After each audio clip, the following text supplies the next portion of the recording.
इसलिए कथा याद करना आवश्यक नहीं है, कथा को, भगवत सेवा को, भगवत भजन को प्राथमिकता देना आवश्यक है कि ये प्राथमिकता है मेरे लिए, ये इंपॉर्टेंट है मेरे लिए। बस वो इंपॉर्टेंट रूप में अगर आपने स्मृति में धारण कर लिया तो अंतिम क्षण में यही सब स्मरण में आने वाला है और वही स्मृति कल्याण करेगी। इसलिए स्मृति बहुत आवश्यक है, याददाश्त बहुत जरूरी है।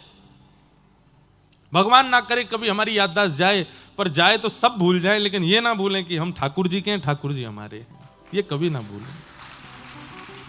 अच्छा एक बात बोलें, याददाश्त जाने वाला व्यक्ति अब हमने तो देखे बहुत कम है जिनकी याददाश्त चली जाती, पर सब भूल जाता है, सब भूल जाता है, कौन मेरा, कौन अपना, कौन पराया, सब कुछ उसके चित्त से निकल जाता है। लेकिन मैं इंसान हूं, मुझे खाना खाना है, मुझे पानी पीना है, मुझे सोना है, ये नहीं भूलता वो, ये उसकी स्मृति में रहता है। जिस प्रकार भोजन आवश्यक है, जल आवश्यक है, निद्रा आवश्यक है, ऐसी आवश्यकता भगवत नाम की हो जाए, बस इतना करना है, ये हो गया तो सब कुछ आपका संभल जाएगा। बस अपना जन्म लेना सार्थक हो जाएगा कि ठाकुर जी हमारे लिए इतने आवश्यक हो गए, भगवान नाम हमारे लिए इतने आवश्यक हो गया। कल मुझे जहां मैं रुका वहां मुझे किसी ने पूछा भी, महाराज जी ठाकुर जी का नाम, ठाकुर जी की कथा, वो हम भूल क्यों जाते हैं, छूट क्यों जाता है, उसमें हमारी लगातारता क्यों नहीं बन पाती? मैंने कहा क्योंकि हमने उसको इंपॉर्टेंस नहीं दिया। रोटी इंपॉर्टेंट है इसलिए रोज खाते हैं, पानी इंपॉर्टेंट है इसलिए रोज खाते हैं, रोज पीते हैं, सोना जरूरी है इसलिए रोज सोते हैं। आप कहोगे महाराज जी जीवन नहीं चलेगा, अरे बड़े बड़े साधक हैं ऐसे, बिना पानी के रह रहे हैं, बिना भोजन के रह रहे हैं, बिना सोए रह रहे हैं, बिना बैठे रह रहे हैं, फिर भी जीवित हैं। प्राथमिकता ठाकुर जी को दे दें, स्मृति के रूप में ठाकुर जी को विराजमान कर लें, तो यह संभव है। तो स्मृति में ठाकुर जी का भाव विराजमान करो, स्मृति में ठाकुर जी के भजन को, कथा को प्राथमिकता दो। तो कटनी की कथा जो है ये आपके स्मरण भाव में आ जाए, स्मृति में आ जाए, बस उस स्मृति से कल्याण हो जाएगा। अरे कहां तक कहें, वैसे तो पुनर्जन्म होगा नहीं, लेकिन पुनर्जन्म हो भी जाए तो भी याद बनी रहे कि हाँ हम पूर्व जन्म में वहां थे, वहां हमने कथा सुनी थी, वहां हमने ठाकुर जी का भजन किया था, सेवा की थी। मीराबाई पूर्व जन्म में माधवी नाम की गोपी थी, और जब भगवान श्री कृष्ण का अवतरण हुआ उस समय मीराबाई माधवी नाम की गोपी के रूप से व्रज में थी। लेकिन एक युग बाद, द्वापर युग जाने के बाद कलयुग आने पर वही माधवी मीरा बनकर के आई, और 5 वर्ष की अवस्था में ठाकुर जी के श्री विग्रह को देख करके उनको स्मृति आ गई कि मैं पूर्व जन्म में एक माधवी नाम की गोपी थी, व्रज में मेरा ब्याह हुआ था, उसी व्रज में ये श्री कृष्ण गैया चराते थे, गिरिराज जी उठाते थे, यशोदा मैया के लाला थे। अब वो प्रसंग तो बहुत बड़ा है, पर स्मृति, जितने भी संतों के आप चरित्र सुनेंगे, चाहे वो नरसिंह मेहता हो, चाहे वो मीराबाई हो, चाहे वो सूरदास हो, चाहे वो गोस्वामी तुलसीदास हो, सब अपने पूर्व जन्म में भगवत भक्त रहे हैं और पुनर्जन्म लेकर के उस स्मृति के साथ भगवत भक्ति कर रहे हैं। नरसिंह मेहता पूर्व जन्म में मुचकुंद नाम के भक्त थे, मीराबाई पूर्व जन्म में माधवी नाम की भक्ता थी, गोस्वामी तुलसीदास जी महाराज कहते हैं कि यही वाल्मीकि जी ही गोस्वामी तुलसीदास जी के रूप में प्रकट हुए। सूरदास पूर्व जन्म में श्री उद्धव जी महाराज थे, भगवान के परम सखा। सब आचार्य जिनके आप चरित्र सुनते हैं वे सब अपने पूर्व जन्म की स्मृति के साथ इस जन्म में भगवत भक्त बन पाए। तो यह भी एक बात का प्रमाण है कि एक जन्म में भगवत प्राप्ति इनको नहीं हुई, 2-2 जन्म लगाने पड़े ठाकुर जी की स्मृति के साथ, तब जाकर के कलिकाल में भगवत भजन बन पाया। इसलिए भैया स्मृति कथा की हो, भागवत की हो, भगवत सेवा की हो, उसको चित्त में ऐसे विराजमान कर लो कि ये स्मृति कभी जावे ना, ये स्मरण कभी जावे ना।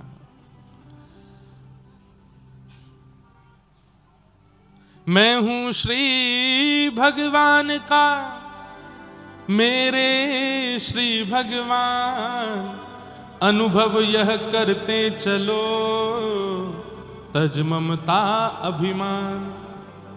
अभिमान और ममत्व का त्याग करते हुए यही स्मरण में करते रहो कि मैं ठाकुर जी का हूं, ठाकुर जी मेरे हैं, मैं नाथ का हूं, नाथ मेरे हैं। यह स्मृति सदा चित्त में धारण करते रहो। खूब आनंद हो रहा है। पिताजी महाराज भी यहां एक दिन कथा में पधार रहे हैं, पूज्य गुरुदेव भगवान। वैसे तो इतनी कथाएं हमारी होती सब जगह, लेकिन पूज्य गुरुदेव भगवान के रोज फोन पे बात नहीं हो पाती। उनकी भी कथा रहती, हम भी व्यस्त रहते, पर क्योंकि स्वामी जी के सानिध्य में कथा चल रही है तो रोज पूछते हैं कि कैसा महाराज जी कथा में बैठते हैं, पूरी कथा श्रवण करते हैं। हमने कहा पिताजी आप और मैया मिलकर के हमको इतना स्नेह नहीं देते होंगे जितना स्वामी जी हमको स्नेह देते हैं, जितना पूज्य महाराज जी हमको प्रेम देते हैं। तो बड़े प्रसन्न हैं कि लाला वो हमारे गुरुदेव भगवान के ही तनु हैं, उन्हीं के ही स्वरूप में विराज रहे हैं। खूब आशीर्वाद लो महाराज जी का, खूब प्रसन्नता। हमने कहा हम कटनी वालों को तो पहले कथा सुना गए 3 दिन की, अब तो महाराज जी को ही सुना रहे हैं। उनके कारण आप सब लोग सुन रहे हो, ये बात सत्य है बिल्कुल कि उन्हीं के कारण आप सब लोग सुन रहे हैं। आज आप लोगों का हुलिया ही बता रहा है कि क्या होने वाला है।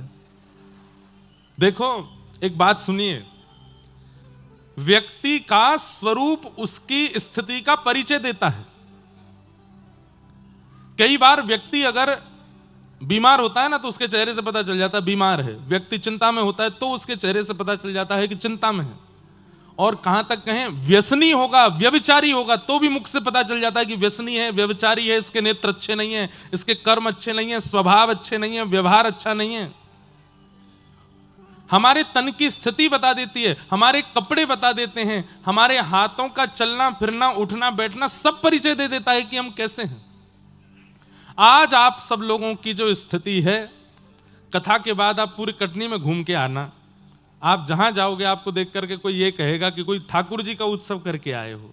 क्यों? आपकी बाहर की स्थिति बता रही है कि आप ठाकुर जी के हो। ब्याह वालों का परिचय अलग ही पता चल जाता है, जो ब्याह में जा रहे होते हैं उनके कपड़े उठना बैठना उसी से पता चल जाता है कोई शादी में आए हैं या शादी में जा रहे हैं। लेकिन आज आप सब लोगों का जो आवरण है और जो मुखमंडल का तेज है, जिस प्रकार के वस्त्र भूषा है, उससे किसी को बताना नहीं पड़ेगा, देखते ही उसको पता चल जाएगा कि कोई भक्त है भगवान का। पीले वस्त्र पहने हैं, पीली पाग पहनी है, पीलो पीलो चंदन लगायो है। कई बाल गोपाल तो ऐसे बिल्कुल ग्वारिया बन करके आए हैं, ऐसे बढ़िया लग रहे हैं, लग रहा है कि महाराज ब्रज ही है। आज गोकुल जैसी अनुभूति हो रही है कटनी में, और तभी ठाकुर जी आमेंगे। तो अब हम विलंब नहीं करते, कथा क्रम बहुत है, सब कथा भाव को कहते हुए ठाकुर जी के मंगल जन्मोत्सव की ओर चलेंगे। प्रेम और भाव से दरबारी ठाकुर जी के मधुर चिंतन में प्रवेश करेंगे।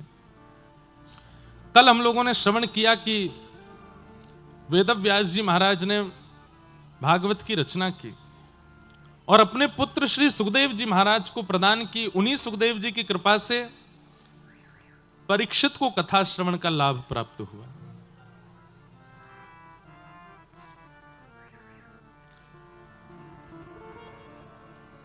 कि यदा मृधे कौरव संजयानाम वीरेस्मथो वीरगतिं गतेषु व्रकोदरा विग्धगदा विमर्श भृगनोरुदंडे धृतराष्ट्रपुत्रे। महाभारत का युद्ध अपने अंतिम पड़ाव पर चल रहा था और उसी समय भीम और दुर्योधन के बीच में युद्ध हुआ। भीम ने अपनी प्रचंड गदा का प्रहार दुर्योधन की जंघा पर किया और दुर्योधन को निर्बल बनाकर के पांडव युद्ध जीत गए। बहुत ध्यान से सुनिएगा बंधुओं, सब लोग इधर देखिए। यह संसार एक महाभारत है और इस महाभारत में हम आप सब लोग ही कौरव हैं और पांडव हैं। पर कौरवों की पहचान और पांडवों की पहचान स्वभाव से होती है। कौन कौरव है, कौन पांडव है। पांडवों की पहचान सुन लीजिए, क्योंकि 5 ही हैं पांडव, कौरव तो सैकड़ों हैं। अगर ये 5 लक्षण आपके अंदर हैं तो समझिए इस महाभारत के आप ही पांडव हो। और इन 5 लक्षणों से विहीन यदि आप हो तो आप इस महाभारत संसार के कौरव हो। आपकी हार निश्चित है। मतलब कौरव का मतलब बुरा नहीं, पांडव का मतलब अच्छा नहीं। पांडव और कौरवों की परिभाषा किस रूप में समझिएगा कि अगर आप पांडव हो तो आप अपना उद्धार करने के मार्ग पर चल रहे हो, अगर आप कौरव हो तो आपका पुनर्जन्म होगा, फिर से इस संसार में आना पड़ेगा। बस इतना समझ लीजिएगा। युधिष्ठिर, भीम, अर्जुन, नकुल और सहदेव, ये 5 पांडव हैं। टोटल 7 लक्षणों का अनुभव आपको करना पड़ेगा। ध्यान से सुनिएगा। सबसे पहला युधिष्ठिर। युधिष्ठिर का लक्षण क्या है? धर्म। अगर आप धार्मिक हो तो आप पांडव हो। अब आप में से कोई प्रश्न कर सकता है, महाराज जी भीष्म पितामह भी तो धार्मिक थे, भीष्म पितामह कौरव पक्ष के थे, वो भी तो धार्मिक थे, तो फिर युधिष्ठिर और भीष्म पितामह में आप कैसे संयोग बैठाओगे कि भाई कौरव कौन पांडव कौन? अब बात सुनो। युधिष्ठिर के पास में 2 गुण एक्स्ट्रा हैं। पांडवों के हर गुण के साथ 2 गुण एक्स्ट्रा है। इससे पता चलता है कि ये पांडव हैं, ये कौरव हैं। और वो 2 गुण कौन कौन से हैं? कृष्ण और द्रौपदी। कृष्ण और द्रौपदी का लक्षण क्या है? तो द्रौपदी का लक्षण है दया और कृष्ण का लक्षण है ज्ञान। अब समझिए बात को। आप धार्मिक तो हैं, लेकिन धार्मिक के साथ भी ज्ञानवान है, मतलब कृष्ण साथ हैं। और धार्मिक भी होते हैं, ज्ञानवान भी होते हैं, ये भीष्म पितामह भी हैं, धार्मिक भी हैं, ज्ञानवान भी हैं, लेकिन उनके पास दूसरा लक्षण नहीं है, द्रौपदी, यानी कि दया। तो धर्म के साथ ज्ञान और ज्ञान के साथ में दया, अगर ये 3 लक्षण हैं तो आप पांडव हो, आप युधिष्ठिर हो, अपने युद्ध में जीतोगे। इस कलिकाल रूपी महाभारत में आपकी विजयी होगी। प्रत्येक पांडव का लक्षण के साथ में ज्ञान और दया का लक्षण जरूर जोड़ते चलिएगा, तभी इस महाभारत युद्ध में जीतोगे। अब आप धार्मिक तो हो, लेकिन दया नहीं है चित्त में। शंकर जी की आराधना करते हो, नारायण की आराधना करते हो, कृष्ण आराधना करते हो, राम आराधन करते हो, गुरु आराधन करते हो, लेकिन दया नहीं है चित्त में।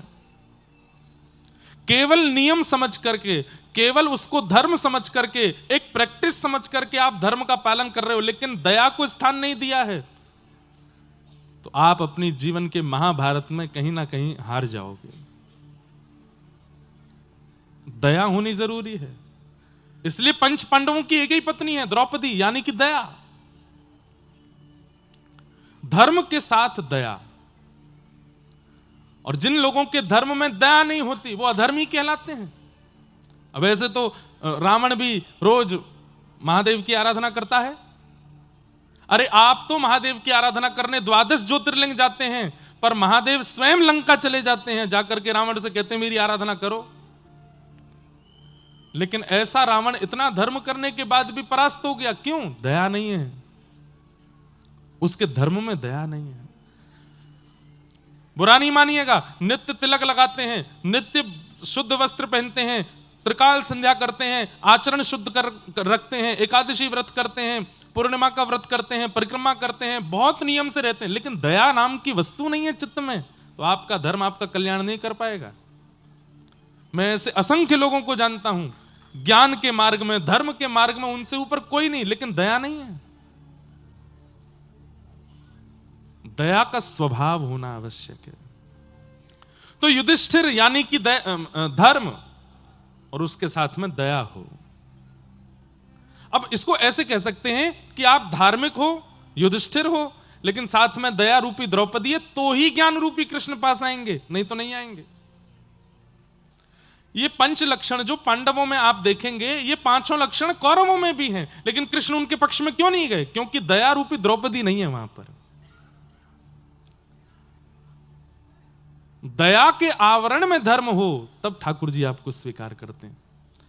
हमारे राष्ट्र में और इस धरती पर कई लोग धर्म के नाम पर पशु वध, पक्षी वध करते हैं। क्यों? और उनके लिए वो धार्मिक अनुष्ठान है बहुत बड़ा, उनके लिए वो धर्म का आधार है बहुत बड़ा, उसके बिना उनका वो धार्मिक अनुष्ठान पूरा ही नहीं होगा। तो ये निर्दयता के साथ में जब धर्म का आवरण होता है तो अधर्म बन जाता है, धर्म नहीं। भीष्म पितामह धार्मिक हैं, लेकिन उनके अंदर दया नहीं है। दया होती तो कौरवों का पक्ष नहीं लेते, स्त्री का अपमान करने वालों का पक्ष नहीं लेते। तो धर्म के साथ में दया। आप सुबह 4 बजे उठते हो, आराधन करते हो, तिलक करते हो, पाठ करते हो, पूजन करते हो, लेकिन दया नहीं है चित्त में, आप अपनी महाभारत युद्ध में परास्त हो सकते हो। दूसरा, भीष्म पितामह। भीष्म पितामह का गुण है बल, बलवान है भीष्म पितामह। भीम का गुण है बल। भीम बल तो है, लेकिन बल के साथ भी द्रौपदी होनी चाहिए, यानी कि दया। कोई धन में बलवान है, कोई यौवन में बलवान है, कोई बुद्धि में बलवान है, कोई तन में बलवान है, कोई ज्ञान में बलवान है, लेकिन बल के साथ भी दया नहीं है तो वह बल किसी काम का नहीं। बल के साथ भी दया। मुझे एक प्रसंग याद आ रहा है, थोड़ा सा सुना दूं। हमारे पूज्य पिताजी महाराज के शिक्षा गुरुदेव अनंत श्री विभूषित श्री रामानुज प्रपन्नाचार्य गुरु जी महाराज, बहुत ध्यान से सुनिएगा, सब लोग इधर देखिए। मुझे सौभाग्य नहीं मिला उनके दर्शन का। 6 महीने की अवस्था थी मेरी जब गुरुदेव वैकुंठ धाम प्रस्थान कर गए, लेकिन उनका एक प्रसंग मैंने सुना है। हमारे वृंदावन में एक स्थान है सुदामा कुटीर, अभी वहां का शताब्दी उत्सव चल रहा था जनवरी में। बहुत बड़ा आश्रम है, बड़े बड़े संत वहां, कोई ऐसे संत होंगे नहीं भारतवर्ष के जो वहां ना गए हों, सब जाते हैं। तो जब हमारे पूज्य पिताजी महाराज के गुरुदेव विराजते थे वृंदावन में, उनकी प्रसिद्धि थी सेवा कुंज वाले गुरु जी के नाम से। तो वहां एक बहुत बड़ी धर्म सभा हुई और उस धर्म सभा का अध्यक्ष बनाया गया पूज्य गुरुदेव भगवान को, रामानुज गुरु जी को। इतनी बड़ी धर्म सभा कि हजारों की तादाद में लोग उस सभा में पहुंचे। ऊपर मंच पर अयोध्या के, काशी के, चित्रकूट के, वृंदावन के, हरिद्वार के बड़े बड़े संत बैठे थे। और जब ऐसी कोई सभा होती है तो अध्यक्ष के बिना वो सभा प्रारंभ नहीं होती। अध्यक्ष को बुलाया, अध्यक्ष आके बैठ जाएंगे, वही सभा का प्रारंभ कराएंगे, और फिर पूरी सभा में सबके उद्बोधन के बाद अंत में अध्यक्ष का उद्बोधन होता है, उसी से सभा का निर्णय होता है। तो हमारे गुरुदेव भगवान इतने सरल चित्त, इतने सहज हृदय, इतने सामान्य वस्त्र पहनते थे कि उनको देख करके ऐसा कोई अनुमान लगाता था कि सामान्य कोई पंडित जी हैं, कोई बहुत बड़े विद्वान हैं, इतनी बड़ी सभा के अध्यक्ष होंगे, ऐसा किसी को लगता नहीं था उनको देख के। तो कहते हैं कि जब वो सभा में पहुंचे तो पूरा खचाखच पंडाल भर रहा था। तो मंच से बार बार बोला जा रहा था, आज की धर्म सभा के अध्यक्ष परम पूजनीय श्री रामानुज प्रपन्नाचार्य गुरु जी जल्दी मंच पर पधारें। अब गुरु जी पीछे से आगे आने लगे तो जो लोग व्यवस्था कर्मी थे उन्होंने कहा, ए बाबा कहाँ जा रहे हो, बैठ जाओ, यहीं पे बैठो, आगे कहाँ बढ़े जा रहे हो। तो वो बेचारे बताते कि भाई मेरा ही नाम बोला जा रहा है, वो कहना तो चाह रहे थे, वो हमको बुला रहे हैं, कोई नहीं बुला रहा बाबा, यहीं बैठ जाओ, यहीं बैठो। तो रामानुज गुरु जी पीछे ही बैठ गए। मंच पर बड़े बड़े संत बैठे हैं और सब लोग प्रतीक्षा कर रहे हैं। अब गुरु जी कहें, भाई ये आदमी उन्हीं को देख रहा था कि उठ के नहीं जाए आगे, उसको पता नहीं था कि यही है रामानुज गुरु जी। थोड़ी देर में फिर मंच से हुआ कि गुरु जी शायद कहीं व्यस्तता के कारण कहीं रुक गए हैं या आने में विलंब हो रहा होगा, हम सभा शुरू करते हैं, अंतिम उद्बोधन तक गुरु जी आ ही जाएंगे। सभा शुरू हुई, बेचारे पीछे ही बैठे थे। तब कोई जानकार व्यक्ति वो घूमता घूमता पीछे गया तो उसने देखा कि जहां सब श्रोताओं ने अपनी पादुकाएं उतार रखी थी वहां गुरुजी बैठे थे चुपचाप। उन्होंने जाकर के देखा, दंडवत प्रणाम किया, गुरुदेव आप यहां क्यों बैठे। बोले अब कोई बात नहीं, अब सभा शुरू हो गई, हमको यहीं बैठने। अरे नहीं नहीं नहीं, दौड़ करके मंच पर जाके कहा, बोले रामानुज गुरुजी तो प्रारंभ में ही आ गए, पीछे बैठे, उनको आगे नहीं आने दिया किसी ने। तब मंच से सारे संत गए, जाके उनको लेके आए। कहने ये पूरी बात हमने क्यों बताई, उनके पास ज्ञान बल है, पर ज्ञान बल में इतनी दया है, इतनी धन्यता है, इतनी कृपालुता है, इतनी करुणा है कि उस ज्ञान बल का प्रदर्शन और ज्ञान बल के आधार पर किसी को डांटना, फटकारना, अपना प्रस्तुतिकरण करना, ये उनका स्वभाव नहीं था। बैठ गए पीछे। वे चाहते तो कह सकते थे कि मेरा ही नाम, मैं इस सभा का अध्यक्ष हूं, मुझे ही नहीं घुसने दे रहे हो। लड़ लेते, झगड़ लेते, थोड़ी सुना देते। नहीं, दया है चित्त में। होता है, अब व्यास मंच पर लोग आते हैं, कई लोग आते हैं, ऊपर बैठने की, उनकी ऊपर मंच पर आके व्यास जी को कुछ पहनाने, भेंट करने की इच्छा होती, कोई रोक दे तो हल्ला करेंगे, अरे तुम जानते नहीं हम कौन है, ये व्यास जी का घुसना बंद करवा देंगे हम नगर में। ऐसा ऐसा क्यों, ये बात क्यों आती है? बल के साथ में दया नहीं होती तब ऐसा होता है। चाहे यहां किसी ने ऐसा किया नहीं है, यूं मत सोच लेना। हम तो बस एक बात बता रहे हैं। धन बल, ज्ञान बल, यौवन बल, इन बलों के साथ में दया का होना बहुत आवश्यक है, दया का होना बहुत जरूरी है। नहीं तो आप बल होने के बाद भी अपना कल्याण नहीं कर पाओगे। बल राजा राम में भी है और बल रावण में भी है, लेकिन रावण का बल भक्षक बना, राम जी का बल पूरे विश्व का रक्षक बना, क्योंकि राम जी के बल में दया है, राम जी के बल में करुणा है। तो बल के साथ दया, यानी कि दूसरे पांडव कौन? भीम। धर्म, बल, और तीसरा आता है अर्जुन, यानी कि स्वभाव। स्वभाव सबके पास है, पर उस स्वभाव में प्रेम ना हो, समर्पण ना हो अर्जुन जैसा, तो फिर कलिकाल में अपना उद्धार नहीं कर पाएंगे। समर्पण होना चाहिए स्वभाव में। अर्जुन का समर्पण है श्री कृष्ण के प्रति।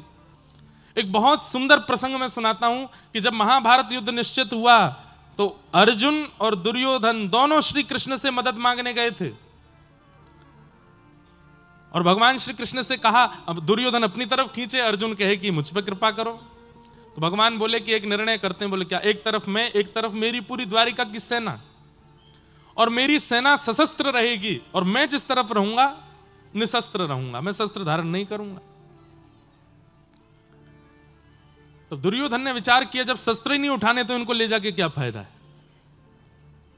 दुर्योधन ने 3 बार पूछा, आप सच में शस्त्र नहीं उठाओगे?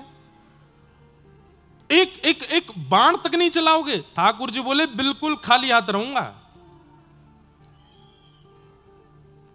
तो फिर क्या करोगे आप युद्ध में आकर के? वहां पे ओम जय जगदीश हरे आरती तो होनी नहीं है आपकी।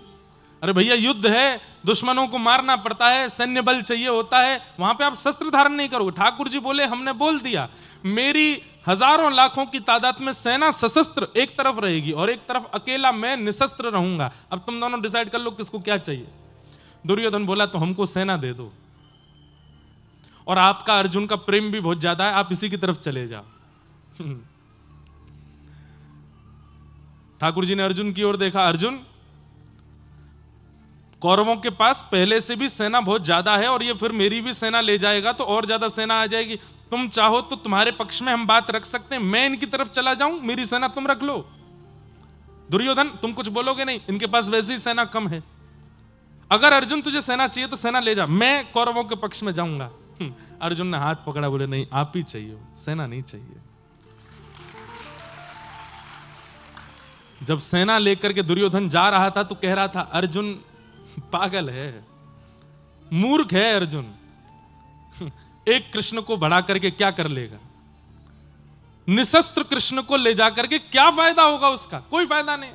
जीत तो हमारी निश्चित हो गई, पहले ही सैन्य बल इतना है, उसके बाद ये द्वारिका की पूरी सशस्त्र सेना और मिल गई है, अब तो हमारी जीत निश्चित है, अब पांडवों को हमसे हराने से कोई नहीं रोक सकता। दुर्योधन के जाते ही भगवान ने अर्जुन को खूब डांटा। बोले, हे अर्जुन, तेरे हित के लिए मैंने ये निर्णय लिया था, ताकि मैं वहां चला जाऊं, सेना तेरे पास रहे। मेरी सेना रहती तो तुम पांडवों के युद्ध जीतना तो बहुत दूर की बात है, लेकिन थोड़ा जीत के आसपास तो पहुंचते तुम लोग। तुम पे वैसी सेना नहीं है, ऊपर से तूने मना कर दिया कि सेना नहीं चाहिए। अर्जुन ने बहुत अच्छी बात कही, चरण पकड़ करके ठाकुर जी के, अपना हाथ ठाकुर जी के हाथ में देकर के बोले, मैं आपको मांगने नहीं आया हूं, मैं आपसे मांगने नहीं आया हूं, मैं खुद को देने आया हूं नाथ। मैं तो, कितनी ऊंची बात है। अपनी जिम्मेवारी अपने हाथ में रखूंगा तो पूरा दिमाग मुझे ही चलाना पड़ेगा, और आपको मांगने आऊंगा तो आपकी जिम्मेवारी भी मुझे ही रखनी पड़ेगी। भाई कृष्ण ने खाया कि नहीं, कृष्ण सोए कि नहीं, कृष्ण नहाए कि नहीं। मैं खुद को देने आया हूं नाथ, मेरी जिम्मेवारी भी आप संभालो। मुझे कुछ नहीं पता।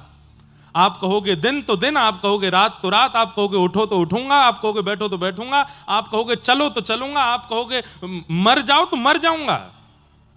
अपनी इच्छा से एक क्रिया नहीं करूंगा महाभारत में। ठाकुर जी ने अर्जुन को हृदय से लगा लिया, बोले जीत गया तू महाभारत, अब तुझे कोई नहीं हरा पाएगा। बस याद रहे मैं जो कहूंगा वही करना है। बोले करिष्ये वचनम तव, आप कह के तो देखिए, मैं विचार नहीं करूंगा। कितनी बार परीक्षा ली भगवान ने बीच महाभारत में। चारों तरफ से चक्रव्यूह बना हुआ है, बाणों की बौछार हो रही है अर्जुन के ऊपर। प्राइम योद्धा जिसके पीछे पूरी कौरव सेना पड़ी थी, वो कौन था बताओ? अर्जुन। युधिष्ठिर नहीं, भीम नहीं, नकुल सहदेव, सब की केंद्र बिंदु में यह था कि मेरे बाण से अर्जुन मर जाए बस एक बार। सब अर्जुन को मारना चाहते हैं, लेकिन सामने सारथी बन के ठाकुर जी बैठे। बोले अर्जुन निश्चिंत रहे, बस मैं जो कहूं वो करना। बोले आप कह के देखो। बीच युद्ध मैदान में ठाकुर जी ले गए, चारों तरफ से कौरवों ने घेर लिया और सब बाणों की बाण बौछार कर रहे हैं अर्जुन के ऊपर। उस बीच युद्ध में ठाकुर जी अर्जुन को कहते हैं, अर्जुन तेरे घोड़े आगे नहीं बढ़ रहे, प्यासे हैं बहुत ज्यादा। अच्छा अब क्या करूं? बोले क्या इनको पानी पिलाना पड़ेगा? बोले कैसे पानी पिलाऊं, चारों तरफ से चक्रव्यूह में फंसे हम। बोले एक काम कर, बोले क्या? तेरा गांडीव धनुष है, बाण संधान करके पृथ्वी में गड्ढा कर, जल का स्रोत निकाल, पृथ्वी से जल निकाल करके घोड़ों को पिला दे और वापस लगा के बैठ जा। अर्जुन ठाकुर जी की ओर देख रहा है, पसीने पसीना हो गया। बोले चारों तरफ से बाण ताने बैठे हैं और आप कह रहे हो कि मैं पृथ्वी में गड्ढा करके पानी निकाल के घोड़ों को पिलाऊं और बैठ जाऊं? ये 2-4 मिनट का काम नहीं है भगवान, 1.5-2 घंटे का समय लगेगा, और इतनी देर में तो ये छन्नी बना देंगे मुझको। ठाकुर जी बीच युद्ध मैदान में चाबुक छोड़ करके कहते हैं, तो फिर तूने ऐसा क्यों कहा था कि जो कहोगे सो करूंगा? अब जब कहा है तो कर। अर्जुन बोले बचा लेना। बोले कि वो नहीं कहूंगा, मैं जो कह रहा हूं वो कर। उस चक्रव्यूह में अर्जुन उतरता है, अपने गांडीव धनुष से लगातार बाणों की बौछार करके पृथ्वी से जल का स्रोत प्रकट करता है, घोड़ों को खोल करके जल पिलाता है, जल पिला के वापस घोड़ों को रथ में लगा देता है, और इतनी देर में एक बाण भी अर्जुन का स्पर्श नहीं कर पाया। अर्जुन रुको रुको रुको रुको रुको रुको, अभी नहीं बजाओ। अर्जुन सोच रहा है ये कौरवों को सांप सूंघ गया क्या? इतना बढ़िया मौका था मुझे मारने का, क्यों नहीं मारा? घोड़ों को लगाने के बाद अर्जुन ने कहा एक बार नजर उठा के देखूं तो सही। अभी तक देख भी नहीं रहा है वो कौरवों की ओर। जैसे ही नजर घुमा करके देखा तो सारे कौरव मूर्तिमंत होकर के अर्जुन के रथ के उपल्ले भाग को देख रहे हैं। अर्जुन बोला ये सब मेरे रथ के ऊपर क्यों देख रहे हैं, क्या देख रहे हैं? अर्जुन ने जैसी दृष्टि उठा करके देखा, ठाकुर जी ने विराट रूप धारण करके इतना सुंदर यौवन बना लिया कि सब कौरव उन्हीं को देखने में व्यस्त हो गए, और इतनी देर में अर्जुन ने अपना काम कर दिया। भूल गए सब कि हमें अर्जुन को मारना है, देखते रह गए श्री कृष्ण को। भैया ये कौरव कौन है? संसार के विषाद ही कौरव हैं, और ये सब हमको मारने के लिए चारों तरफ से चक्रव्यूह बना के खड़े हैं। पर जैसे ही हम ठाकुर जी के आसर्तु होके उनकी आज्ञा और उनकी शरणागति लेकर के जब क्रिया करने लगते हैं तो बाकी सबको ठाकुर जी अपनी ओर आकर्षित कर लेते हैं। आप उस चक्रव्यूह से निकल जाते हो, नहीं फंसने देते ठाकुर जी। तो धर्म युधिष्ठिर, बल भीम, समर्पण अर्जुन, ये अर्जुन का स्वभाव है। लेकिन अब भी एक चीज जोड़ते चलिए, धर्म में भी दया है, बल में भी दया है, और समर्पण में भी दया है।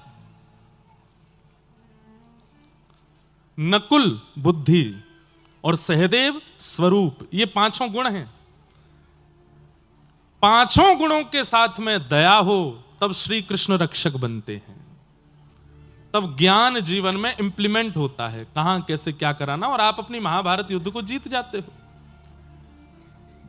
लेकिन प्रधानता धर्म की होती है, प्रधानता बल की होती है, प्रधानता स्वभाव की होती है, प्रधानता बुद्धि की, प्रधानता स्वरूप की होती है, और दया जब उसमें नहीं होती है तो आप कौरव हो, आप अपने युद्ध में जीत नहीं पाओगे। दया लाई है। तो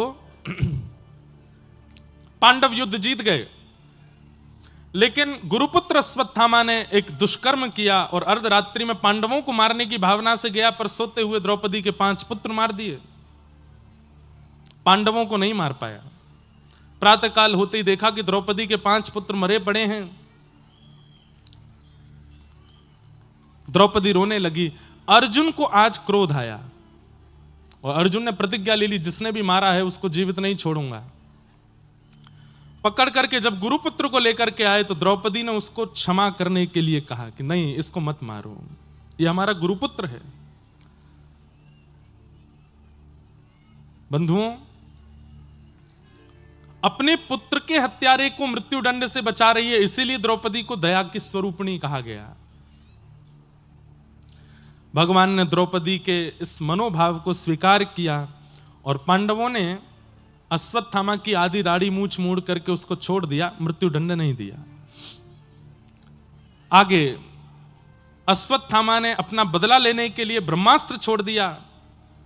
उत्तरा के गर्भस्थ शिशु को मारने के लिए ठाकुर जी ने गर्भ में प्रवेश करके उस बालक की रक्षा की, और वही बालक कालांतर में परीक्षित हुआ, जिसकी भगवान ने रक्षा की। पूज्य रामानुज गुरु जी महाराज जी एक बात और कहते थे, उनके मैंने ग्रंथ ही पढ़े हैं, 2-4 बातें पढ़ी हैं।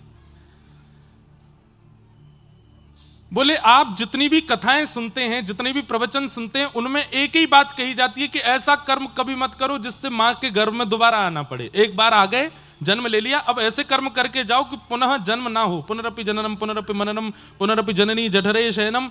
आद्य गुरु शंकराचार्य भी कहते हैं कि पुनर्जन्म ना हो, ऐसे कर्म करो।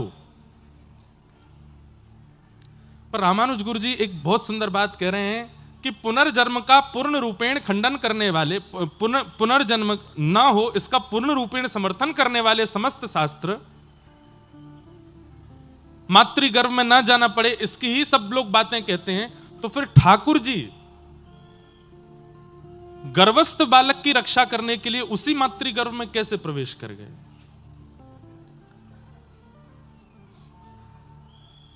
थोड़ी विचार वाली बात है, इधर उधर नहीं देखो, यहां देख के सुनो। उत्तरा के गर्भस्थ शिशु को मारने के लिए जब ब्रह्मास्त्र छोड़ा गया तो ठाकुर जी गर्भ में प्रवेश करके अपनी चक्रा नाम की गदा घुमा करके उसकी रक्षा करते हैं। कैसे, क्यों? तो पूज्य गुरुदेव भगवान कहते हैं क्योंकि ठाकुर जी को पता है ये राजपुत्र है, ये नहीं, ये पांडवों का वंशधर है, ये नहीं, ये अभिमन्यु का बेटा है, ये नहीं, ये उत्तरा का बेटा है, यह भी नहीं। उसकी प्राथमिकता क्या है कि ये बालक कालांतर में श्रीमद् भागवत का श्रोता है, इसलिए इसकी मुझे रक्षा करनी है। तो गुरुदेव कह रहे हैं अपनी एक टीका में कि मैं और हम, आप सब लोग, हम सब जब अपनी मातृगर्भ में थे, आज जब हम कथा सुन रहे हैं तो इस बात का प्रमाण है कि उस काल में जब हम अपनी मां के गर्भ में थे ठाकुर जी ने हमारी भी रक्षा की। क्यों? क्योंकि ठाकुर जी को पता है 25 साल बाद, 30 साल बाद, 40 साल बाद ये भागवत का श्रोता बनेगा, इसलिए इसको बचाओ। हमारी रक्षा इसलिए नहीं हुई क्योंकि हम अपने अपने अपने परिवार के वंशधर हैं या अपने कुल के वंशधर हैं या हमें संपत्ति बढ़ानी है या हमें वैभव बढ़ाना, ना, ठाकुर जी जानते हैं कि ये भागवत का वक्ता या श्रोता बनेगा, इसलिए इसको बचाओ। इसके माध्यम से असंख्य जीव भगवत मार्ग में आएंगे, या इसके माध्यम से मेरी कथा सुन करके जब ये अपनी कॉलोनी मोहल्ले में जाएगा वहां से 4 लोगों को और लेके कथा में आएगा, इसलिए ये भागवत का प्रचारक बनने वाला है, भागवत का श्रोता बनने वाला है, इसलिए इसकी रक्षा करो। गुरुदेव की ऐसी वाणी। नहीं तो परीक्षित को ब्रह्मास्त्र यदि गर्भ में नष्ट कर देता, परीक्षित का जन्म नहीं होता तो शुक्राचार्य जी किसी और को भी कथा सुना सकते थे। परीक्षित के जन्म लेने से कोई कुछ बहुत विशेष तो नहीं हुआ, लेकिन अगर परीक्षित ना होते तो आज भागवत गेहे गेहे जने जने नहीं पहुंच पाती। इसलिए ठाकुर जी ने उनकी रक्षा की।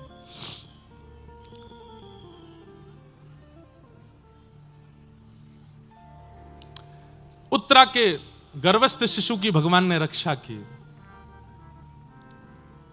पाहि पाहि महायोगिन देव देव जगत्पते नान्यम तद्भयं पश्ये यत्र मृत्यु परस्परम।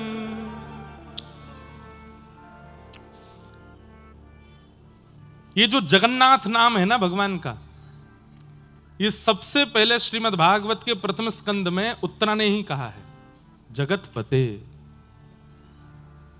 ठाकुर जी को जगन्नाथ कह करके, जगतपति, नाथ का मतलब क्या होता है? रक्षक। नाथ का मतलब पति। जगतपति ही जगन्नाथ कहलाए जाते हैं। और ये सबसे पहले उच्चारण उत्तरा ने किया है, जगतपते। भगवान ने उसके गर्भस्थ शिशु की रक्षा की। तत्पश्चात ठाकुर जी अब देखे कि सब व्यवस्थित है, पांडव राज तिलक हो गया, यहां उत्तरा के बालक की रक्षा हो गई, सब कुछ व्यवस्थित है, तो ठाकुर जी ने अब पांडवों से आज्ञा मांगी कि भैया अब हमको आज्ञा दो, क्या अब हम द्वारिका जाएं वापस। जैसे ही ठाकुर जी द्वारिका जाने के लिए तैयार हुए, घबरा गए सब पांडव।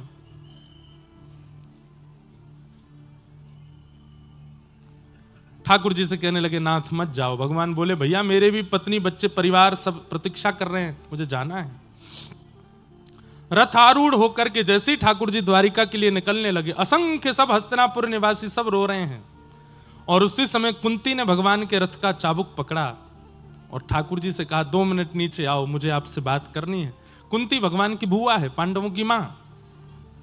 ठाकुर जी नीचे उतर करके आए और कुंती भगवान की स्तुति गाती है।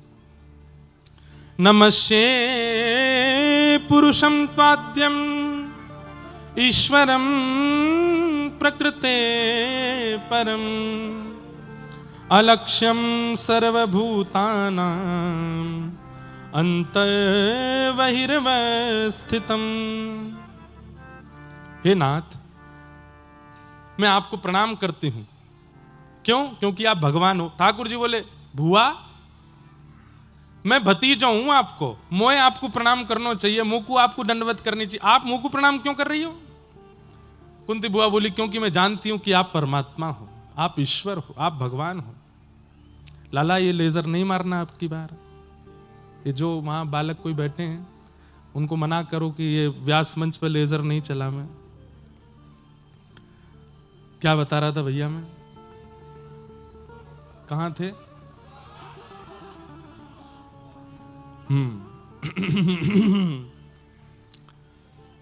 सब लोग इधर देखो, ध्यान से कथा सुनो।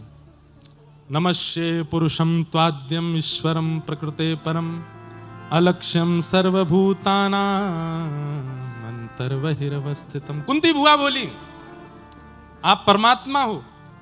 ठाकुर जी बोले, बुआ मैं भगवान ना हूं, मैं तो आपको भतीजा हूं। बोले नहीं नहीं, आप परमात्मा हो। तो ठाकुर जी प्रश्न करते हैं, बोले परमात्मा तो सर्वव्यापी होता है, परमात्मा तो सब जगह विराजता है, तो फिर मेरे द्वारिका जाने से आप विचलित क्यों हो रही हो? मैं द्वारिका चला भी गया तो मैं कण कण में विद्यमान हूं। सब लोग इधर देखिए, ध्यान से सुनिए सब लोग। बुआ आपने मुझे परमात्मा कहा, तो परमात्मा तो सब जगह रहता है, घट घट में निवास करता, तो मेरे द्वारिका जाने से आप इतनी चिंतित क्यों हो रही हो? मत चिंतित हो, भगवान हूं, कण कण के रूप से, व्यापक रूप से मैं यहां भी हूं। बुआ बोली, व्यापक रूप से सब जगह हो पर दिखते नहीं हो। बोले क्यों नहीं दिखता? तब अगले श्लोक में कुंती कहती हैं कि माया जवनिका छन्न आज्ञा दोक्षजमाव्ययम्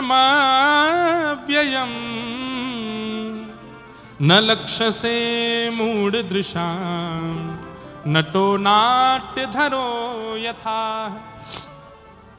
जिस प्रकार कठपुतली का नृत्य कराने वाला व्यक्ति दिखाई नहीं देता, कठपुतली दिखाई देती है, तो कठपुतली और कठपुतली को नचाने वाले के बीच में एक जो पर्दा पड़ा है, उसके कारण वो कठपुतली को नचाने वाला दिखाई नहीं देता है। ऐसे ही नाथ इस संसार में है, हम सब कठपुतलियां दिख रही हैं, पर हम सबको चलाने, हंसाने, रुलाने, डुलाने वाले आप नहीं दिखते। क्यों? क्योंकि माया का पर्दा बीच में आ जाता है। लेकिन नाथ यदि सदगुरुदेव आ जाएं और गुरुदेव आकर के अपने ज्ञान उपदेश से उस माया के पर्दे को उठा दें, तो आप प्रत्यक्ष दिखने लग जाते हो। पता चल जाता है कि संसार की कोई क्षमता नहीं है, सब ठाकुर जी करा रहे हैं। माया का पर्दा हटे तो आपका अनुभव होता है, तो आपका दर्शन होता है।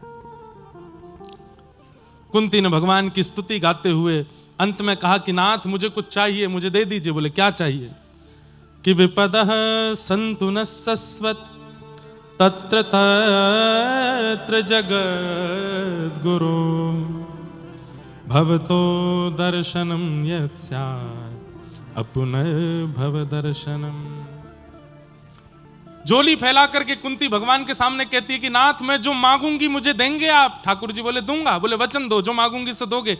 भगवान बोले दूंगा, मांगो तो सही। बोले कि संसार में जितनी पीड़ा, जितने कष्ट, जितनी विपत्तियां हैं, सब मेरे जीवन में आ जाएं, ऐसी कृपा कर दो। हमारे वृंदावन में मध्य प्रदेश के एक परम भक्त पहुंचे, उनका नाम था भोलानाथ। तो जब वो वृंदावन पहुंचे तब किशोरी जी ने उनका प्रत्यक्ष नाम रखा भोरी सखी, और संभवतः वे जबलपुर के आसपास के कहीं के थे, जबलपुर या छतरपुर के आसपास कहीं के थे भोलानाथ जी।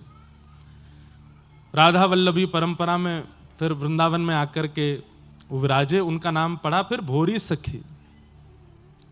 हमारे वृंदावन में तो सब सखी हैं, महादेव भी गोपी बन जाते हैं। तो उनका एक पद है, ऐसो दुख दीजो ही माही, ऐसो दुख दीजो। दुख भी कोई मांग सकता है ठाकुर जी से, या तो कुंती बुआ ने मांगा है, या हमारे व्रजमंडल के परम रसिक श्री भोरी सखी जी ने मांगा है। क्या दुख में मांग क्या रहे हैं? बस्ती छोड़ एकांत बिठाओ, बस्ती छोड़ बातन सो घबराही, बातन सो बिन पद कंज छटा दृग देखे, बिन पद कंज को सुहावे नाही,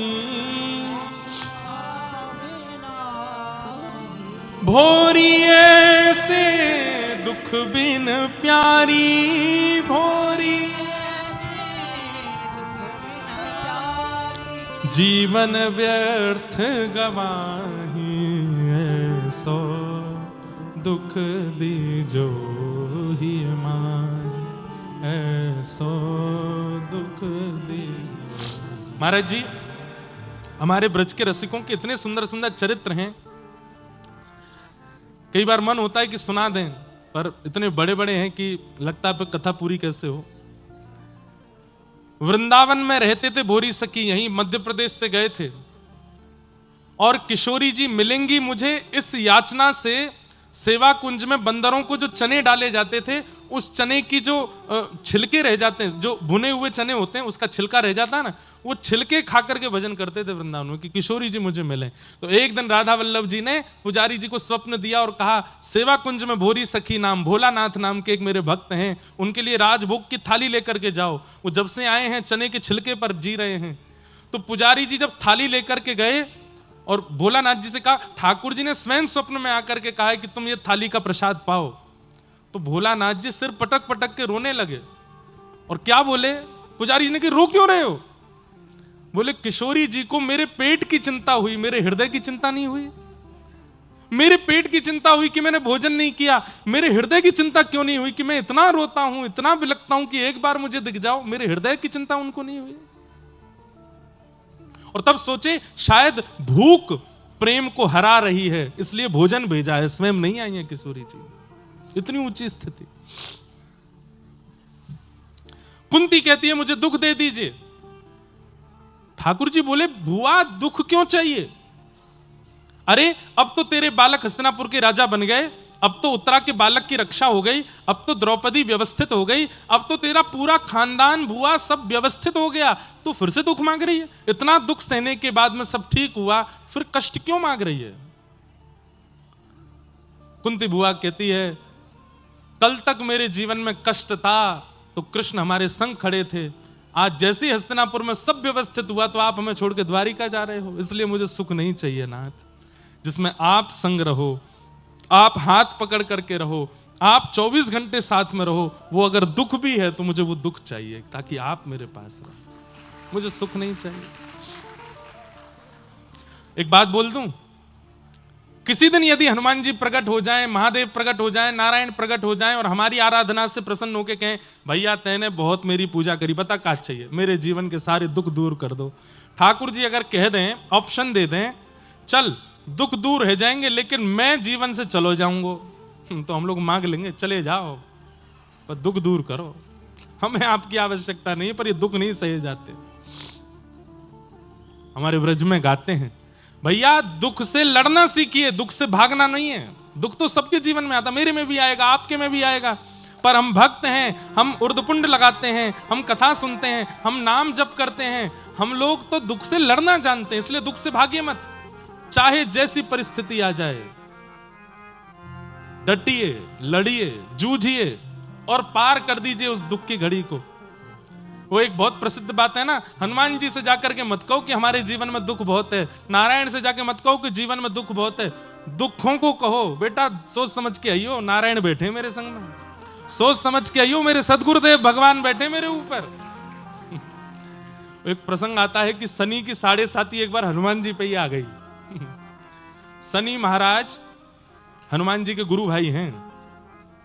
हनुमान जी बैठे थे समुद्र के तट पर, इतने में ही शनि महाराज आए। हनुमान जी बोले आओ आओ आओ गुरु भाई, कैसे आज मिलन हुआ आपका? बोले कि आपके नक्षत्र कुंडली के अनुसार अब 7.5 साल के लिए हम आएंगे आपके ऊपर। हनुमान जी बोले बढ़िया है, अकेले मन भी नहीं लग रहा था, तुम और आ गए, चलो आ जाओ, संग ही रहेंगे दोनों। बोले कहां आऊं? बोले देखो हृदय में तो सिया राम जी बसे हैं, शीश के ऊपर ठाकुर जी के चरणारविंद बसे हैं, और अंग में तुमको रखने की आवश्यकता नहीं, भाई तुम गुरु भाई हो, ऐसे थोड़ी। तो कहां? बोले पूछ पे बैठ जाओ, हमारी पूछ खाली है, वहीं आसन लगा के बैठो। शनि महाराज जैसे पूछ पे बैठे। हनुमान जी का रोज का नियम है, सुबह उठते ही पहले तो तीनों लोकों की परिक्रमा करके आते हैं, और तीनों लोकों की परिक्रमा करके फिर राम पथ पर घूम के आते हैं, अयोध्या से लंका तक पूरा भ्रमण करके आते हैं। फिर भारतवर्ष में जहां कहीं भी कथा चल रही होती है वहां कथा सुनने जाते हैं। फिर कथा के बाद अपने गुरुदेव सूर्य नारायण को प्रणाम करने जाते हैं। उसके बाद फिर पर्वतों की यात्रा करके आते हैं, फिर सारी नदियों की परिक्रमा करते हैं, समुद्र देव की परिक्रमा करते हैं, पृथ्वी की 4 परिक्रमा करते हैं, तब दिन शुरुआत होता है हनुमान जी का। ये उनके प्रारंभ काल का रोज की संध्या वंदन है। शनि महाराज जैसे बैठे, हनुमान जी ने अपना प्रकल्प शुरू किया, 3 लोक की परिक्रमा करके आए, सारी नदियों की परिक्रमा करके आए, पर्वतों पर। अब हनुमान जी तो व्यवस्थित उछल कूद करें, पूंछ टकरावे सब जगह, कभी पहाड़ में घुस जाएं, कभी समुद्र के भीतर चली जाए, कभी कहीं कभी कहीं कभी कहीं। संध्या पूर्ण करके हनुमान जी जैसे सरजू जी के तट पर आकर के बोले अब संध्या पूर्ण हुई, अब दिन की शुरुआत होगी। इतने में क्या देखा, शनि महाराज लुढ़क पुढ़क होकर गिर पड़े, बोले सुनो अकेले ही रहो, मुझे नहीं रहना संग में। नहीं नहीं आ जाओ, अभी तो संध्या हुई है, अभी तो राजभोग होगा, ब्यारू होगा, कलेऊ होगा। बोले अकेले ही करो, हमको नहीं रहना। तब हनुमान जी बोले हे शनि महाराज, दुनिया में किसी के भी पास जाएं तो पहले देख लीजिएगा, अगर जिह्वा पर राम नाम कृष्ण नाम बैठा हो तो उसके पास मत जाना, नहीं तो आप ऐसे ही दुखी हो जाओगे। और जिनकी जिह्वा पे कृष्ण राम बैठे हों उनको तो आशीष देना, उन पर तो कृपा करना। उनके जीवन में 7 वर्ष के लिए आने की आपको आवश्यकता नहीं है। कृष्ण ग्रह ग्रहितात्मा हमारे व्रज में गाते। कुंती ने भगवान की सुंदर स्तुति गाई, सब लोग बैठ जाओ। तत्पश्चात ठाकुर जी की पावन स्तुति भीष्म पितामह ने गाई। भगवान पांडवों को लेकर के भीष्म पितामह के पास गए। पितामह की स्तुति सुनकर के ठाकुर जी बड़े आनंदित हो गए। और तत्पश्चात उत्तरायण का समय होते ही पितामह भीष्म भगवान में विलीन हुए। बहुत सुंदर स्तुति है भीष्म पितामह की। भगवान द्वारिका प्रस्थान कर गए। कुछ समय बाद परीक्षित का जन्म हुआ। जन्म लेते ही बड़े बड़े ज्योतिषाचार्यों ने परीक्षित जी की कुंडली के अनुसार इतने अच्छे लक्षण बताए,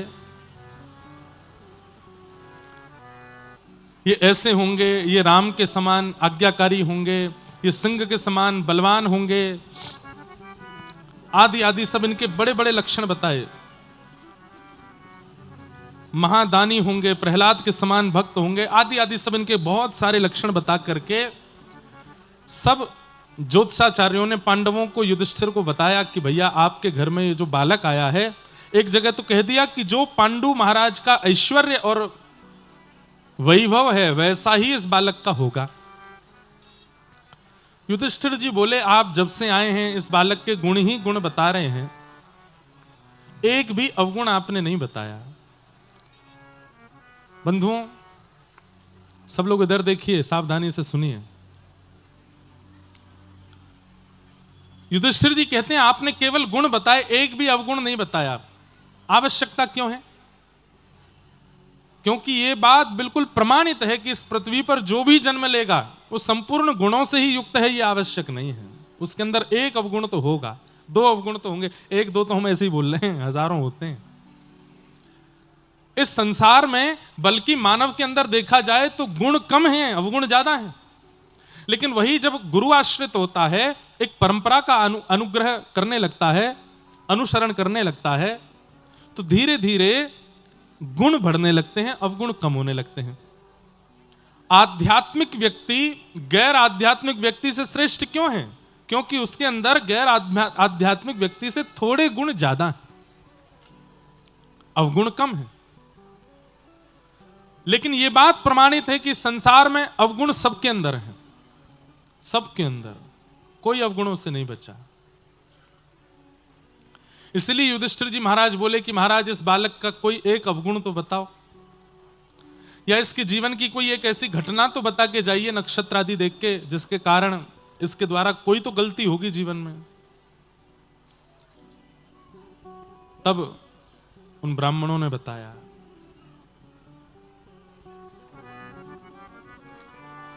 तक्षकादात्मनो मृत्युम द्विजपुत्रोपसर्जिता प्रपत्स्यत उपश्रुत्य मुक्त संग पदम हरे। कम से कम आगे बैठे हुए लोगों से तो हमारी प्रार्थना, भैया तुम तो यहीं देखो, पीछे वाले ध्यान से सुनते हैं, आगे वाले इधर उधर करते रहते हैं, ध्यान से सुनिए, बहुत अच्छे अच्छे भाव हैं।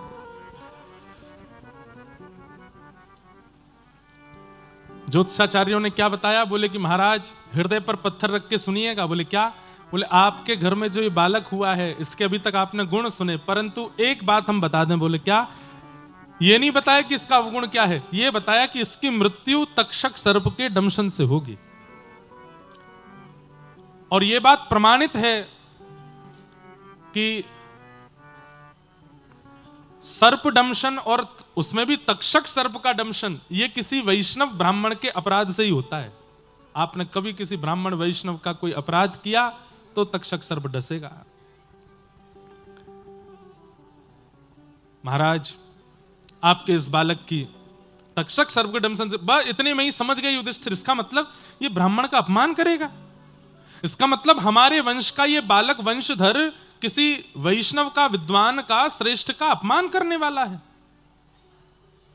बोले महाराज ये तो होगा, लेकिन आप बिल्कुल निश्चिंत रहिएगा। बोले क्यों? प्रपत्स्यत उपश्रुत्य मुक्त संग पदम हरे।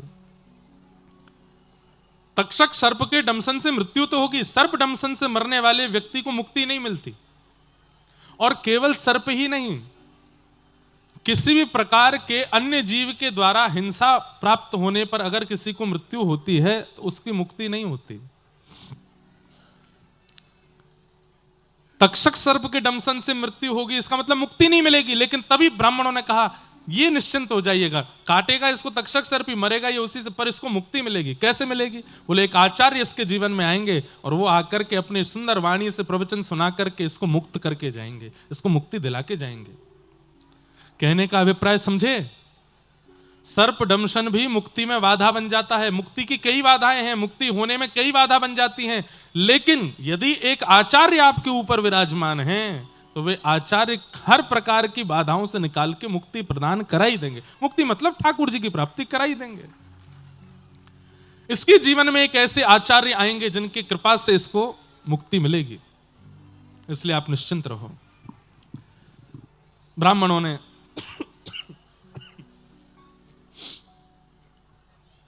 परीक्षित जी के बारे में सब बातें बताई।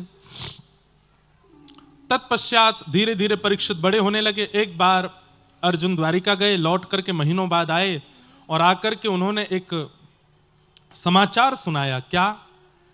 कि जिनकी कृपा से हम राज सिंहासन पर बैठे हैं, जिनकी कृपा से हस्तिनापुर पर राज्य कर रहे हैं, जिनकी कृपा से हमने महाभारत युद्ध जीता, भैया हमारे प्राण धन श्री कृष्ण अपनी लीला पूरी करके स्वधाम चले गए। और ये बात सुनते ही युधिष्ठिर अपने सिंहासन से खड़े हो गए, तुरंत अपना मुकुट उतार कर सिंहासन पर रख दिया। अर्जुन सच बताओ, ये सत्य है? बोले हाँ। ठाकुर जी लीला पूरी करके चले गए। और ये बात सुनते ही पांडवों ने परीक्षित को राज्य गद्दी पर बिठा दिया। कहते हैं कुंती भुआ ने तो उसी समय प्राण त्याग दिए जैसे ही सुना कि कृष्ण अपनी लीला पूरी करके चले गए। और पांचों पांडव द्रौपदी के साथ स्वर्गारोहण को प्रस्थान कर गए। राज सिंहासन पर अभी बाल अवस्था के परीक्षित बैठे हैं। धीरे धीरे परीक्षित बड़े हुए। ब्राह्मणों के आश्रय में रहकर के परीक्षित ने राजनीति सीखी, विवाह हुआ, जन्मेजय आदि पुत्र हुए। परीक्षित का राज्य बहुत सुंदर चल रहा था। लेकिन एक दिन परीक्षित जब भ्रमण को निकले तो क्या देखते हैं कि एक बैल के 3 पैर कटे हैं, चौथा पैर एक व्यक्ति काट रहा है। ये वृषभ ही धर्म है जिसके 3 पैर काट दिए हैं और चौथा पैर भी काटने का प्रयास जो कर रहा है, यही कलयुग है।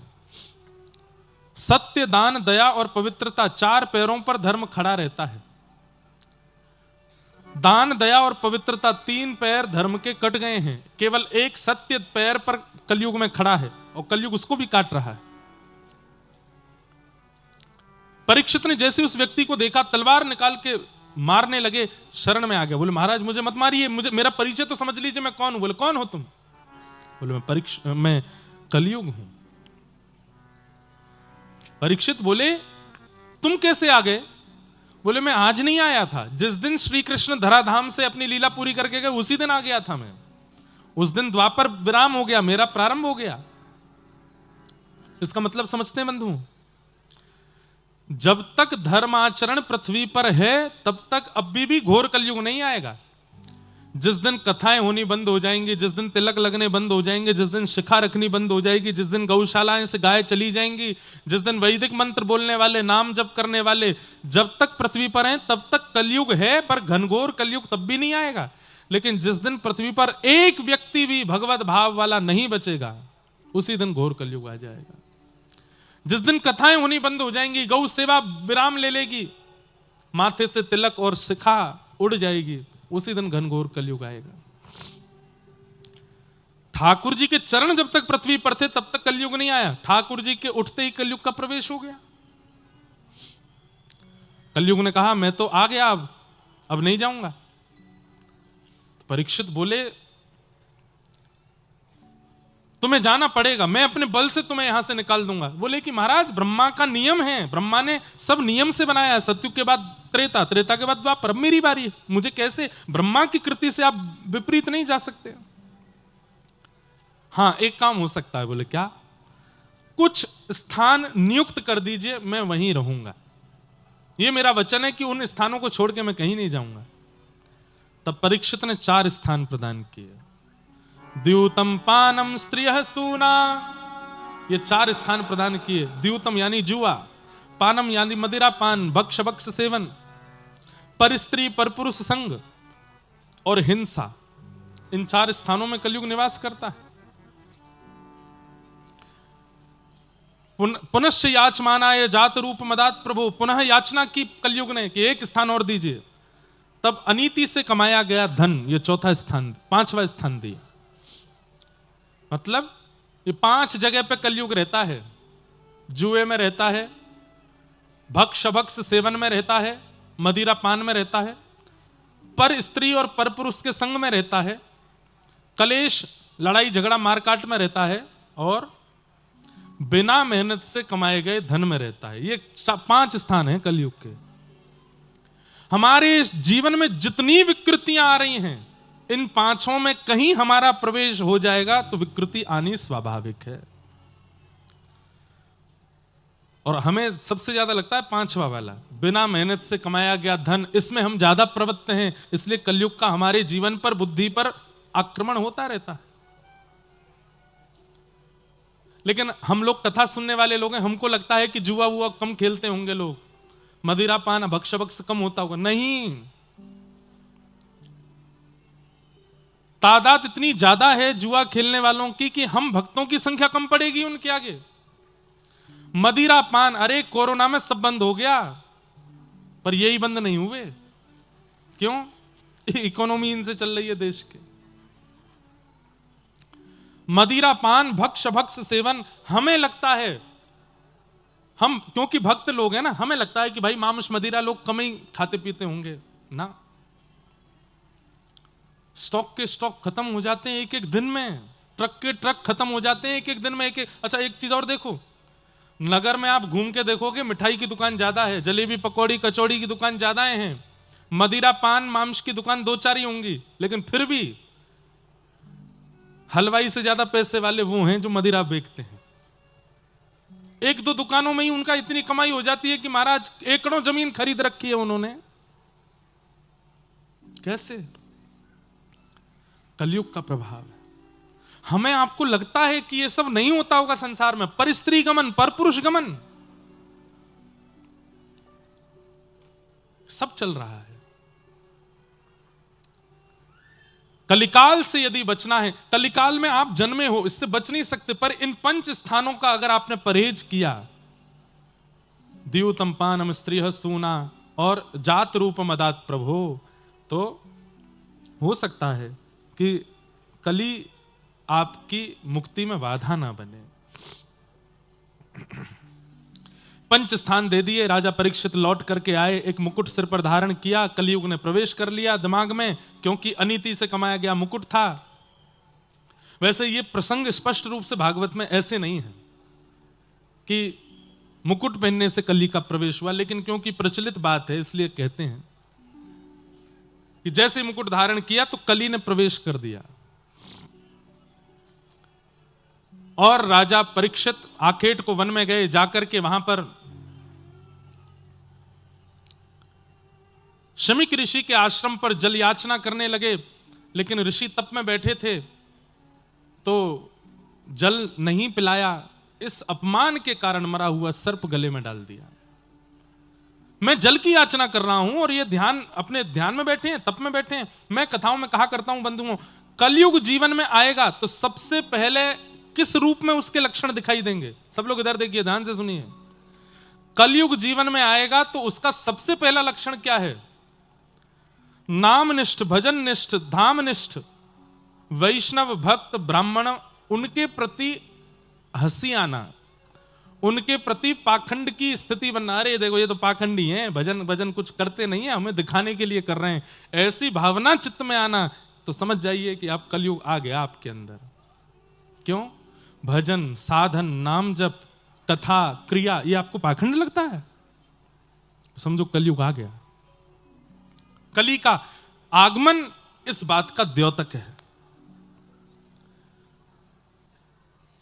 शमीक ऋषि के गले में मरा हुआ सर्प डाल करके राजा परीक्षित वहां से चले गए। उनके पुत्र ने यह दृश्य देखा और तुरंत हाथ में जल लेकर के शाप दे दिया। शाप देता हूं राजा परीक्षित ने मेरे पिता का अपमान किया, 7 दिन बाद तक्षक सर्प डसेगा और इसकी मृत्यु हो जाएगी। राजा परीक्षित को शाप दे दिया। यहां परीक्षित लौट करके आए, जैसे ही मुकुट उतार करके धरा, गौरमुख नाम के शिष्य ने आकर के समाचार दिया कि आपको 7 दिन में मरने का शाप लगा है। तुरंत परीक्षित बोले ये तो होना ही था, मुझसे अपराध जो हुआ। अपने पुत्र जन्मेजय को राज्य गद्दी पर बिठा करके, बंधुओं एक बात बताइए, कलयुग में मानव का सबसे बढ़िया गुण कौन सा है बताओ? कलिकाल में मानव का सबसे श्रेष्ठ गुण क्या है? अपने अवगुण को स्वीकार करना, यह मानव का सबसे बढ़िया गुण है। और सबसे बढ़िया दुर्गुण क्या है? अपने अवगुणों को छुपाए रखना, उसको कभी स्वीकार ना करना। अवगुण करते भी रहना और कोई कह दे, टोक दे, अरे तुम ऐसा करते हो ना, उसको अस्वीकार करना, यह सबसे बड़ा दुर्गुण है उसका। व्यक्ति को पाप मार्ग पर अग्रसित कर देंगे अगर वो दुर्गुणों को छुपाए रखेगा, स्वीकार नहीं करेगा, अपने अंदर रहने देगा। लेकिन व्यक्ति उसी समय सद्मार्गी हो जाएगा जब वह अपने अवगुणों को स्वीकार कर देता, हां मेरे अंदर ये अवगुण है, मैं ऐसा हूं और मुझे इसे ठीक करना है।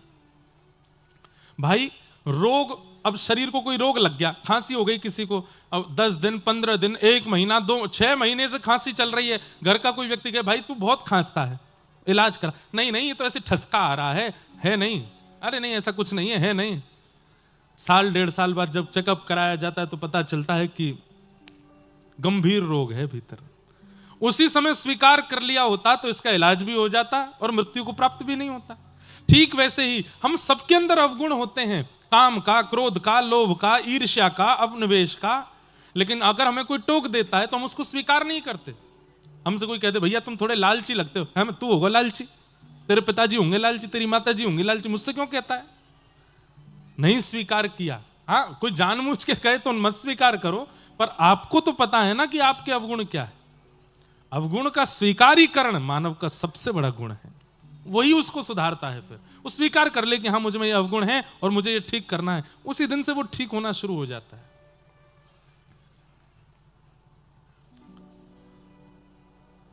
राजा परीक्षित ने स्वीकार किया कि मैंने अपराध किया है, अपने पुत्र जन्मेजय को राज्य गद्दी पर बिठा के चले गए और वन में जाकर के संतों से कहा, जिसके जीवन के केवल 7 दिन बचे हैं उसको अपनी मुक्ति के लिए क्या करना चाहिए, कृपा कर मुझे बताओ।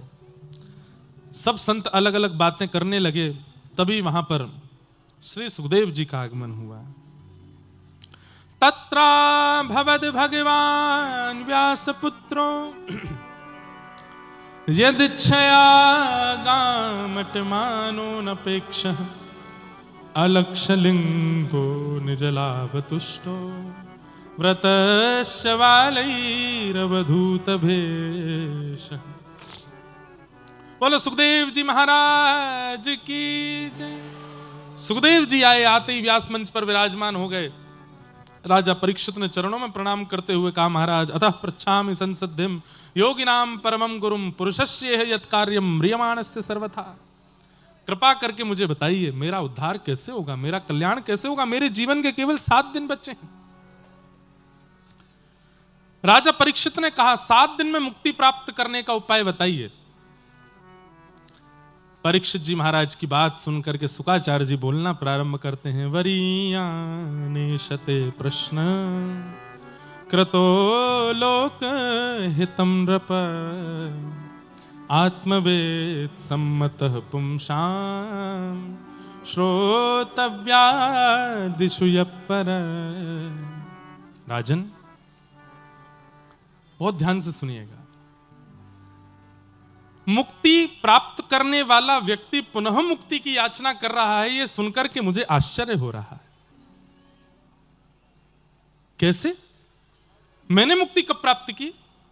बोले भाई तुम पहले ऐसे बालक हो जिसने जन्म बाद में लिया है, ठाकुर जी का गर्भ में ही दर्शन कर लिया था। जब तुम्हारी मां के गर्भ को नष्ट करने के लिए अश्वत्थामा ने ब्रह्मास्त्र छोड़ा तो भगवान तुम्हारी मां के गर्भ में तुमको रक्षा करने के लिए आए थे, तुम जानते हो इस बात को? बोले जी ठाकुर जी ने अपनी चक्रा नाम की गदा घुमाई थी, मेरे को स्मरण में नहीं है, मैंने देखा नहीं, पर मैंने सुना है कि ठाकुर जी ने रक्षा की। तो सोचो जिसने जन्म से पहले ही भगवान का गर्भ में दर्शन कर लिया हो उसको मुक्ति की आवश्यकता क्या है? मुक्ति किसको मिलती है?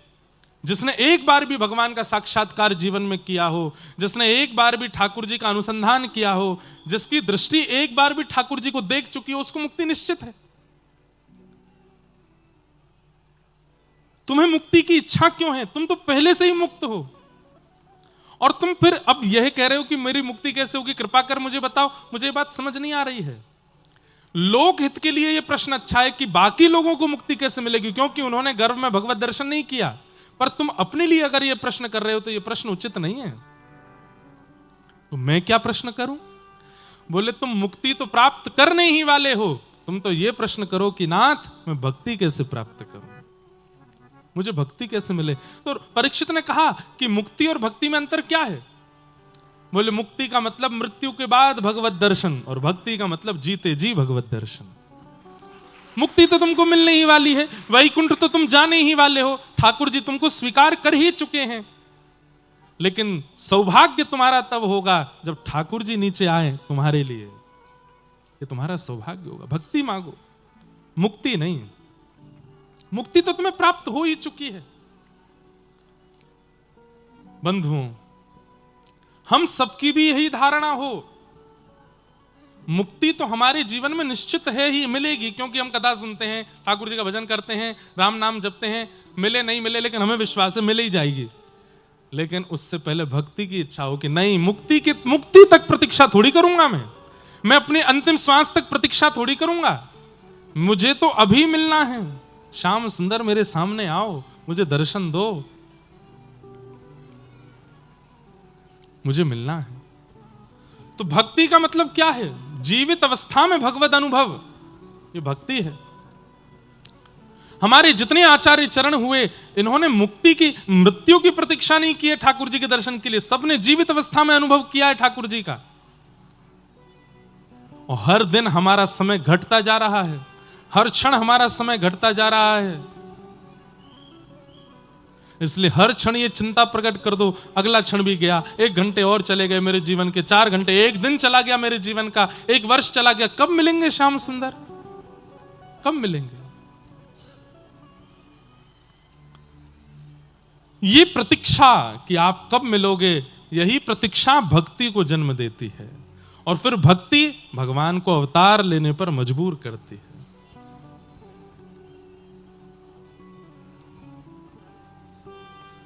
राधिका किशोरी संग रमण तुम्हारा, मुझको दिखा दो कभी ऐसा नजारा।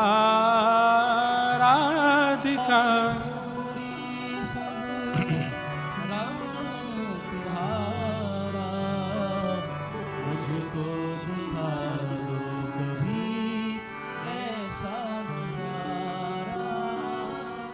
फिर चाहे मैं मर जाऊं, फिर चाहे मैं मर जाऊं, बसा कर नैनन में, छिपा कर नैनन में, बसा कर।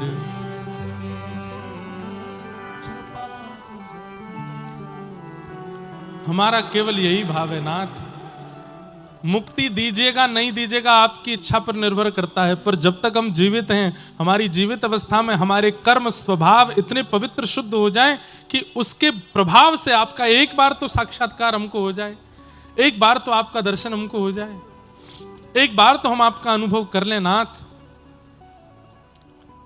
मुक्ति की नहीं भक्ति की कामना करो। तुरंत परीक्षित जी ने चरणों में प्रणाम करते हुए कहा, नाथ अब मुझे मुक्ति की इच्छा नहीं है, कृपा करके अब बताइए कि मुझे भक्ति कैसे प्राप्त हो, और मेरे जीवन के 7 दिन बचे हैं, वो 7वां दिन आवे उससे पहले पहले मुझे भगवत अनुभव कैसे होगा, कृपा कर अब ये मुझे बताओ।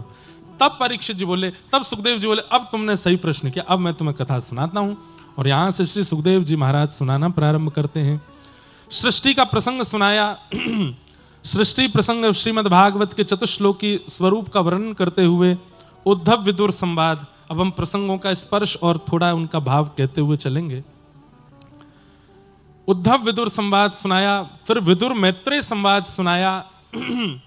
विदुर जी महाराज मैत्रेय मुनि से जाकर के प्रश्न करते हैं, महाराज सुखाय कर्माणि करोति लोको नते सुखम वान्यदुपारमं वा विन्देत भूयस्तद एव दुःखम यदत्र युक्तम भगवान वदेन्न। बहुत सुंदर प्रश्न है, अगर आप लोग ध्यान से सुनो तो।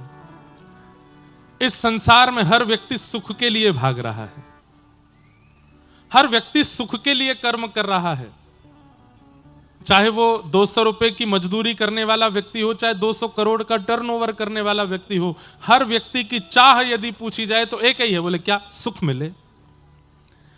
चाहे 2 कमरों के फ्लैट में रहने वाला व्यक्ति हो, चाहे 200 कमरों के महल में रहने वाला व्यक्ति हो, दोनों की इच्छा एक ही है, क्या? सुख मिले। रूखी रोटी खाने वाला व्यक्ति हो या 56 भोग खाने वाला व्यक्ति हो, सबकी इच्छा एक ही है, सुख मिले।